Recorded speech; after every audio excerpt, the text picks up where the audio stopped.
मुख्यमंत्री योगी आदित्यनाथ मथुरा के फरे स्थित पंडित दीनदयाल उपाध्याय धाम पहुंचे और स्मृति महोत्सव मेला में भाग लिया। वे हेलीकॉप्टर से पहुंचे और विराट युवा सम्मेलन को संबोधित किया।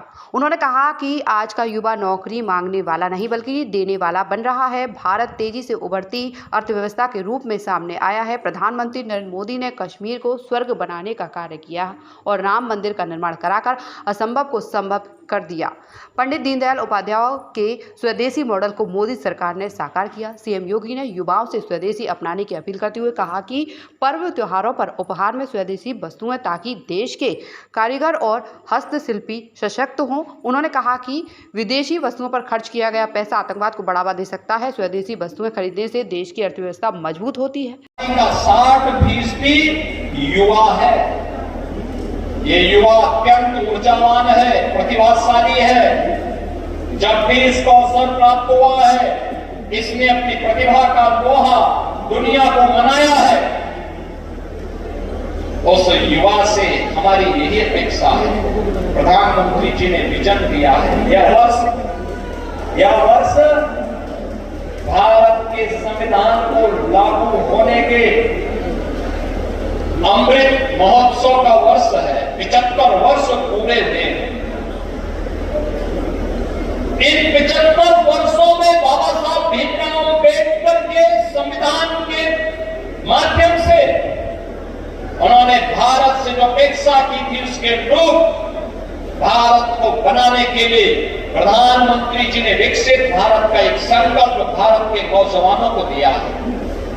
विकसित भारत का एक संकल्प जिसने विरासत मना रहा होगा, तो शताब्दी महोत्सव के अवसर पर भारत दुनिया का सबसे बड़ी ताकत होगी। सबसे बड़ी विकसित देश के रूप में भारत अपने आप को स्थापित कर चुका होगा। उस भारत के निर्माण के लिए उत्तर प्रदेश को विकसित बनाना होगा। विकसित बनाना है उत्तर प्रदेश को, तो मथुरा से शुरुआत होनी चाहिए।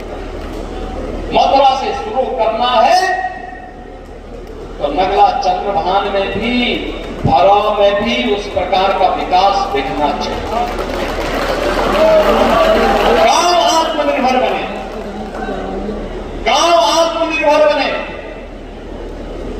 नगर आत्मनिर्भर बने। आत्मनिर्भरता का इस मॉडल हर क्षेत्र में हमें लागू करना पड़ेगा। हर क्षेत्र में लागू करना पड़ेगा। व्यापक संभावनाएं हैं, उन संभावनाओं को आगे बढ़ाने के लिए यही है पंडित दीनदयाल उपाध्याय जी की स्वदेशी दृष्टि। प्रावलंबन नहीं, दूसरों पर निर्भरता नहीं, बल्कि स्वदेशी मॉडल हम देंगे और आत्मनिर्भरता का वो मॉडल देंगे। और वो मॉडल ग्राम इकाई से शुरू होता है। ग्राम इकाई आत्मनिर्भर हो जाएगी, नगर इकाई आत्मनिर्भर हो जाएगी, तो जनपद अपने आप ही आत्मनिर्भर और विकसित हो जाएगा। जनपद आत्मनिर्भर और विकसित हुआ तो प्रदेश को आत्मनिर्भर और विकसित होने से कोई रोक नहीं सकता। गोपी कृष्ण हॉस्पिटल चिकित्सा के क्षेत्र में मथुरा का अग्रणी हॉस्पिटल एवं पहला टेस्ट ट्यूब बेबी सेंटर है। IVF में 70% सफलता, स्त्री रोग विभाग में high risk delivery, caesarean operation, hysterectomy आदि बेहद अनुभवी एवं क्वालिफाइड लेडी डॉक्टरों द्वारा किए जाते हैं। मॉड्यूलर OT एवं हाईटेक मशीनों से फिजियोथेरेपी, एम्स दिल्ली एवं CMC बेल्योर द्वारा certified pathology. Gopi Krishna hospital में Ayushman card, ESI card, BSNL के कार्ड, रेलवे के कर्मचारियों के कैशलेस इलाज की सुविधा, लगभग सभी इंश्योरेंस कंपनियां एवं TPI कार्ड धारकों को कैशलेस इलाज की सुविधा।